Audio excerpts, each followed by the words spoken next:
We're going over the third arc of solo leveling. This instant dungeon arc takes things up a few notches from the relatively chill moments we just had in the hospital and forces Jinwoo to rapidly start overcoming a plethora of dangerous physical and mind-twisting mental challenges. Anyways, I've rambled on for far too long. We've got to get into this sneaky old little instant dungeon arc here.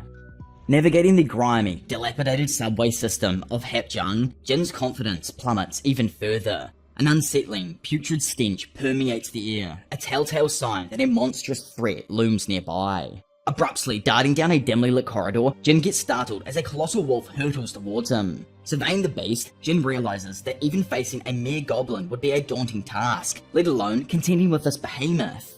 Despite the imminent peril, he must conquer this creature to forge ahead. Paralyzed by the looming spectre of death, Jin questions why he finds himself immobilized, considering he believed he didn't have any trauma from the last dungeon. Observing the monstrous creature charging at him, Jin narrowly evades its slashing attacks. Sliding across the ground, he understands that sustaining injury now is not an option, especially without a healer by his side. In an unexpected turn, the tiger lunges, nearly severing Jin's head. Miraculously, our boy somehow somersaults out of harm's way. Falling forwards, he collides with a nearby store's safety shutter and begins marveling at the newfound lightness of his body, allowing him to effortlessly propel himself into the air. Crashing back to the ground now, with the tiger relentlessly attempting another lethal bite, Jin realizes he has reclaimed his precarious lease on life.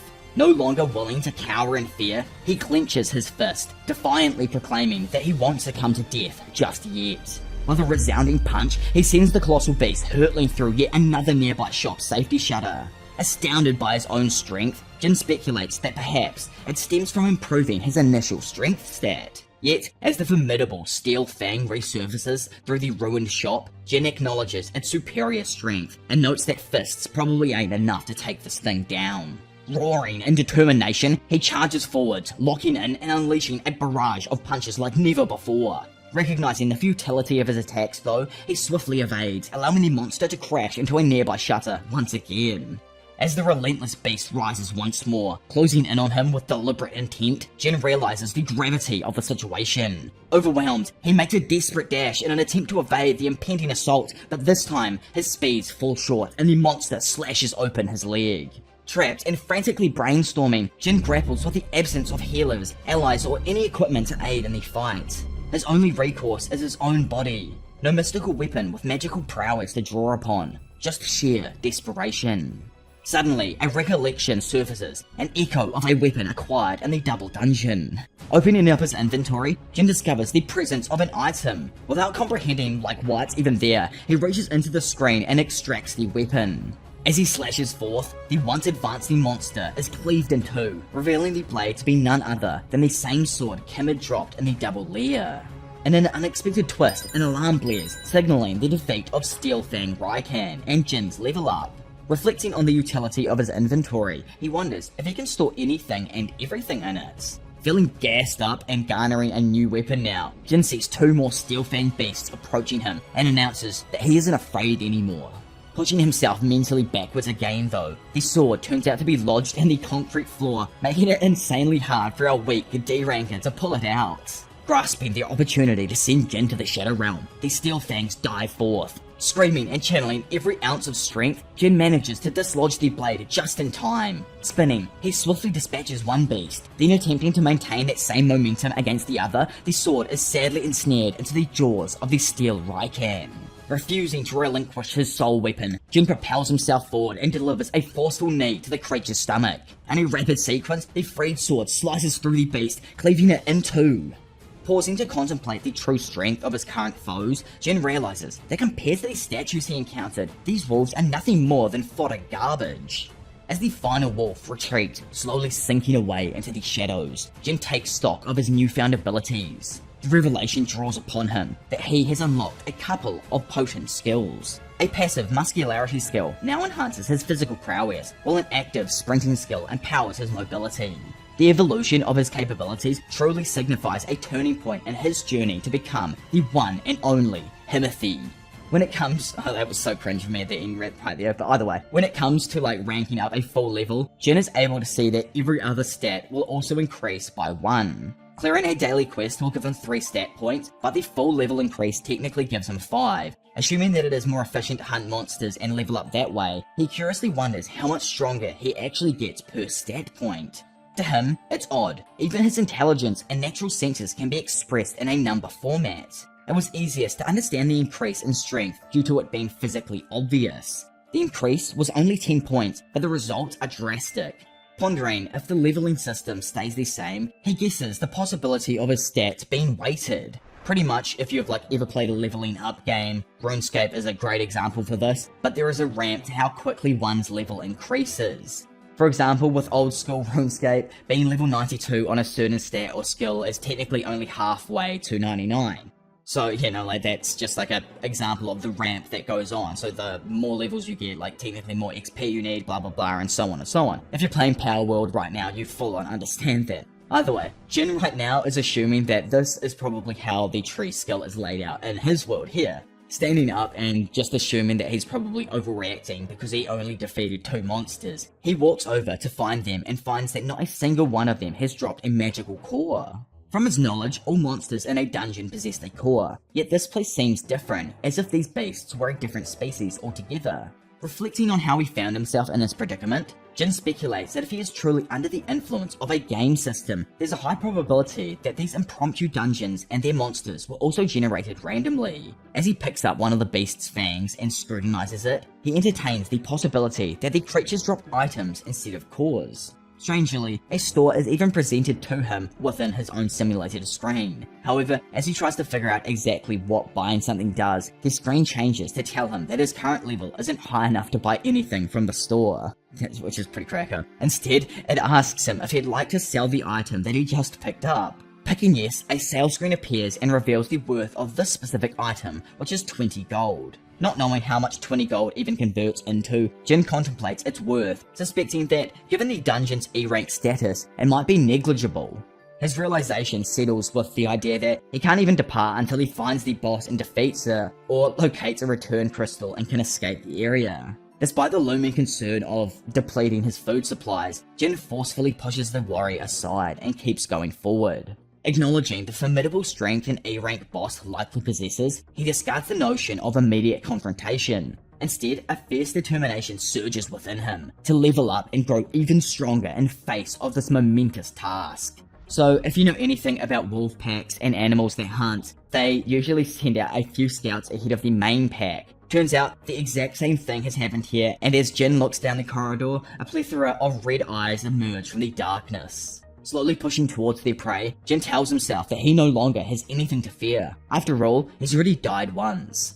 I actually love that, how it plays into what I said in the last video about the author somewhat killing his main character and changing him for the better with this new power-up. Anyways, the horrid stench of the steel fangs is repelled forth as they roar and snarl, trying to scare their meal. Jin, though, with a new level of determination flowing through him, rushes towards the pack and slashes at them.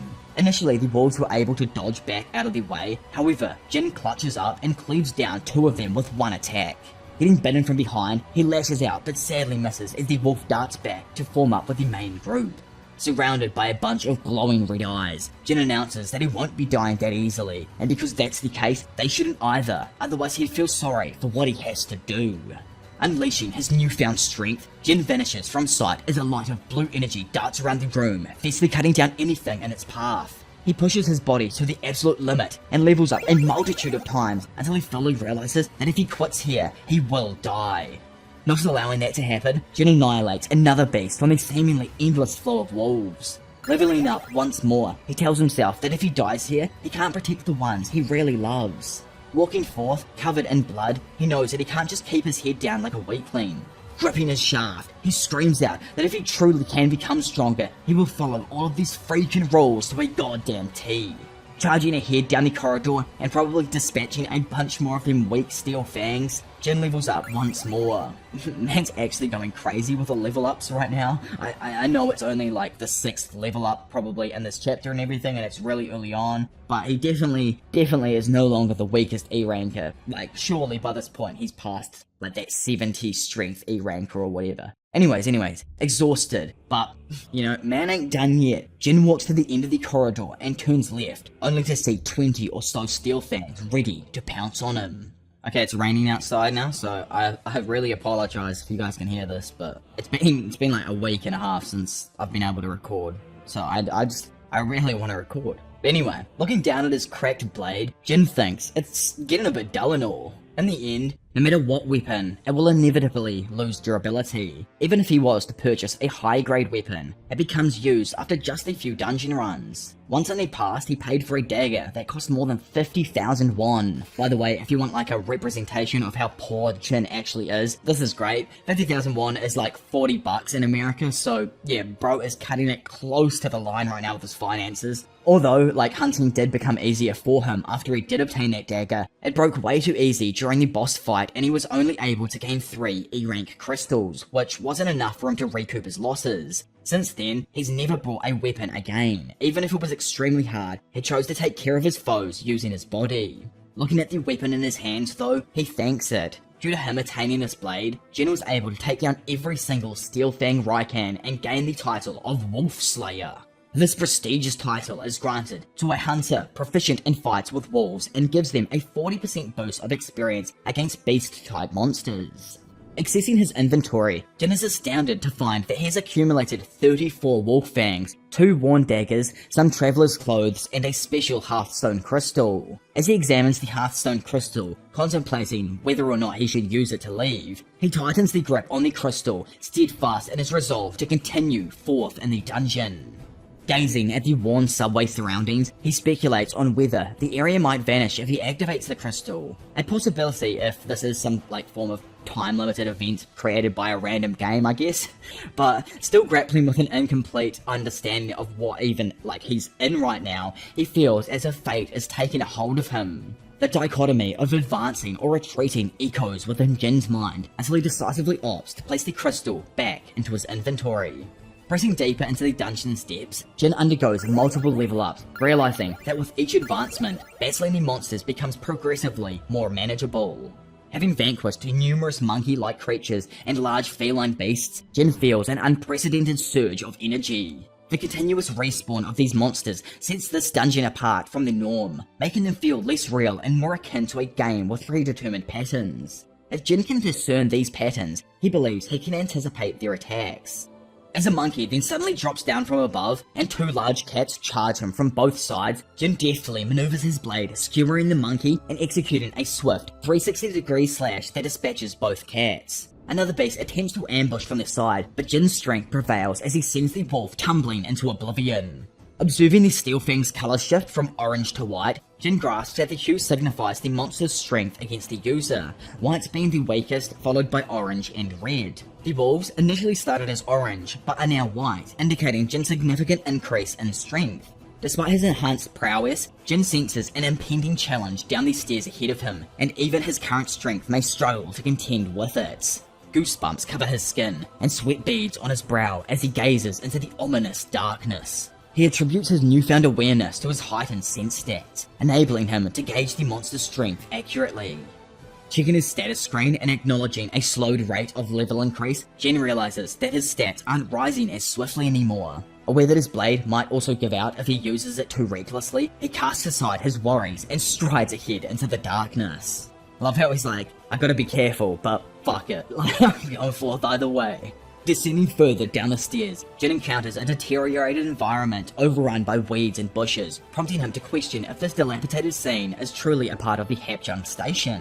Observing a shadowy mass in the distance, Jin's eyes swiftly fixate on its direction. Just then, the mysterious beast charges towards him with unprecedented speed, surpassing any creature encountered thus far. Employing his blade to block the initial onslaught and attempting to counter thrust, Jin finds himself suddenly flung across the room, colliding with a nearby brick wall. Stunned by the abrupt turn of events, he raises his blade, only to realize that it is now snapped in 2.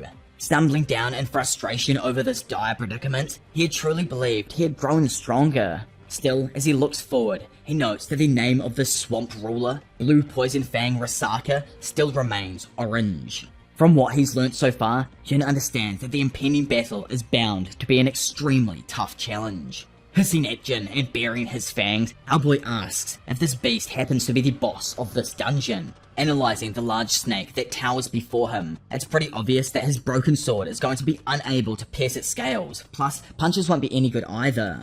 Seeing the snake diving at him, Jin quickly dodges out of the way and begins trying to slice the outer layer. He knows he won't be able to do anything without a fast attack with a lot of weight behind it. On top of that, he also needs to weaken the beast's initial defenses. Trying to think of a way to deal with these scales, the snake catches Jin by surprise and whips its body towards him. Luckily, our boy manages to defend with a tiny blade left over and points out that if he is hit directly, he might die. Suddenly, the beast flicks its body backwards, getting some distance from Jin before quickly encircling the hunter and hitting him with a few brutal attacks. Having dropped to his knees and panting in abject terror, Jin thought he'd become stronger. However, it's pretty obvious he's still lacking in something.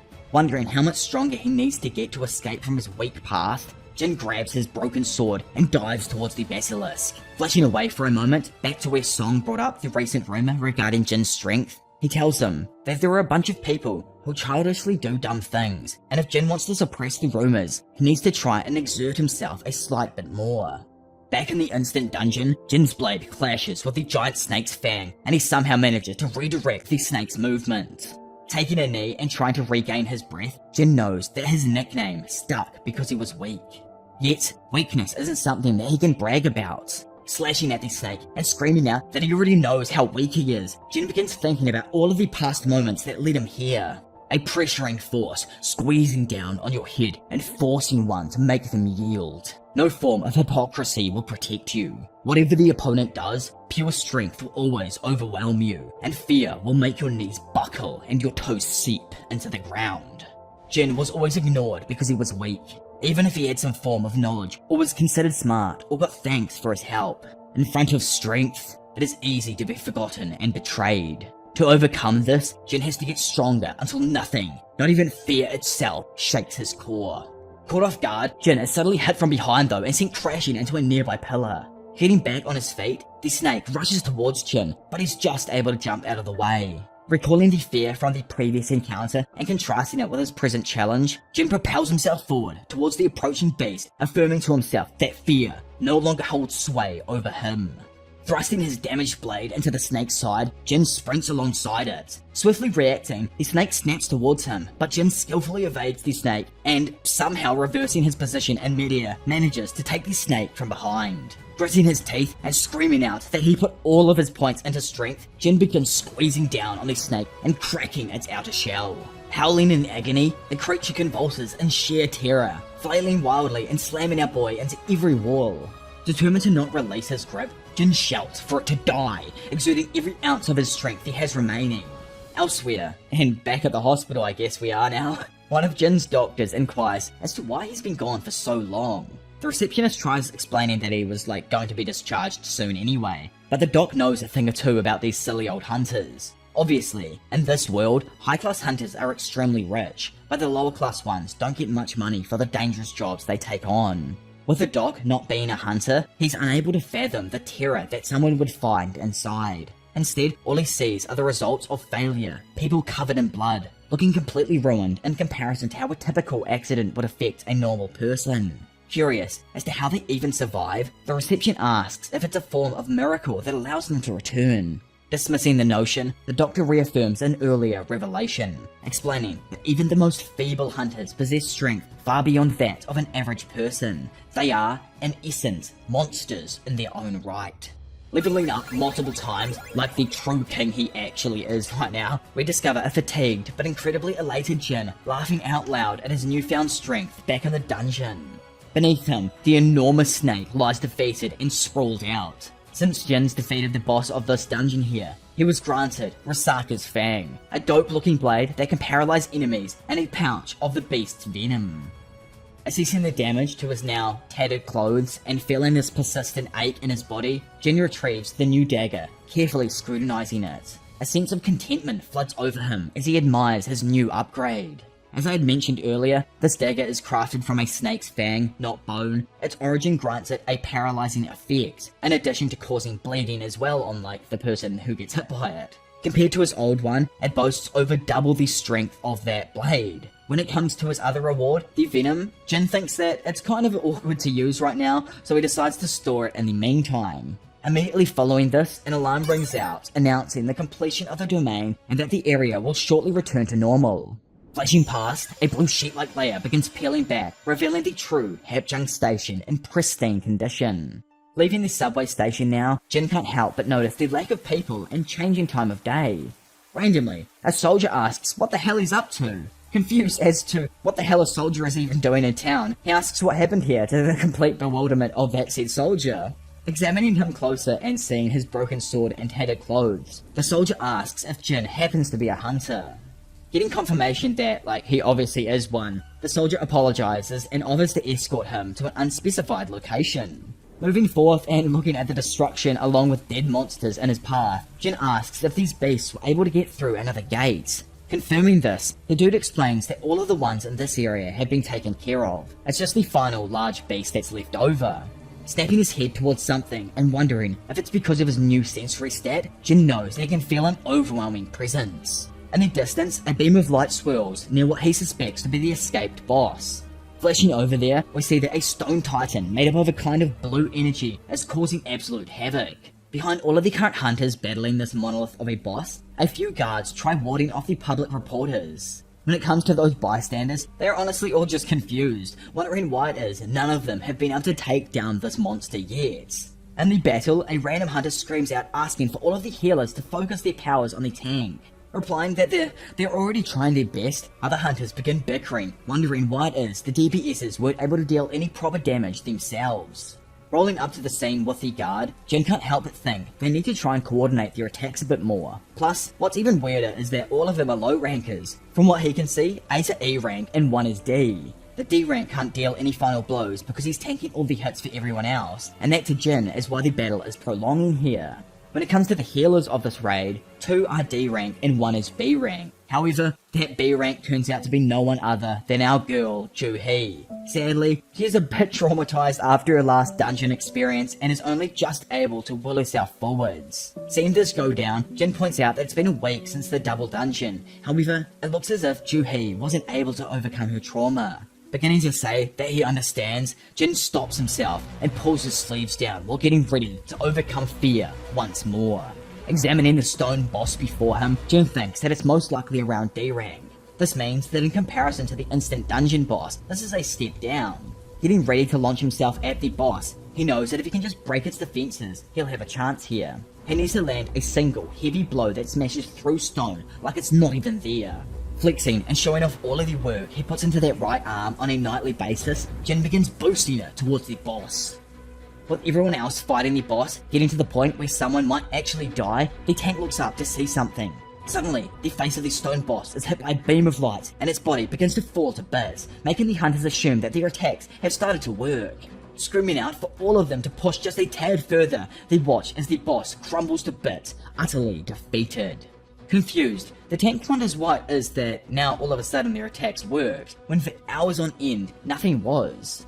Not believing that, they took it out themselves, he tries to remember what the beam was that darted in just before, and if it knocked out the golem. Looking down and seeing Jin's broken sword half sticking out of the boss's, rocks on the ground, he's just blown away. How was it that a freaking broken blade was able to take down this boss when over 9 hunters couldn't do it themselves? Snapping his head over to the guard and asking if he happened to see the person who threw the sword, he remarks that, well, yeah he did, but the hunter who was just there has left. Since they were unable to verify who it was, they just posed the idea that possibly it was a higher ranking hunter.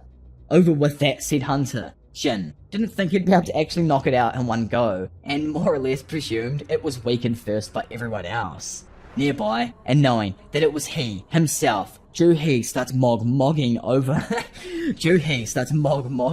the idea that Jinwoo isn't weak. Ending this arc here, we find that Owlboy, after both of these bosses, has progressed all the way to level 18, and now has the title of Wolf Assassin.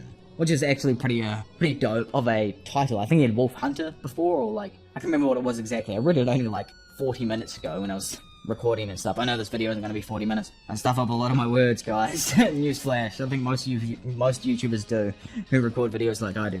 But yeah, either way, honestly, I really enjoyed this arc right here. I think it shows just how much, Jin's progressing, the world is progressing. We're starting to see cooler battles that are happening right now.